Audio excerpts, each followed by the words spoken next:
Herskap mellom kvinnan samfellagstrupleggja og øyra vera en parst av det politiske dagsgrund. Hold det efter.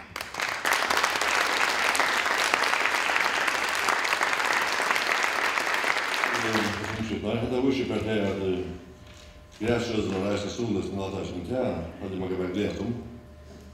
Jeg hadde ikke hørt det på versene ved hverandre. Det hadde vi også. Takk for det. Father said, nay, that's not a good thing in society. So we showed him the form of life, and he said, that's life as it should be.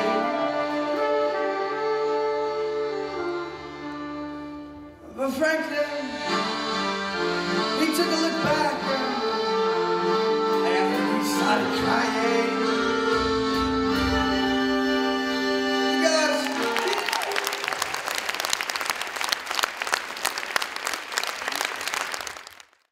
Nevnden hever valgt filmen til Jon Ivar Vennet og Franklin Henriksen som vinnere av kappingen. Nevnden meter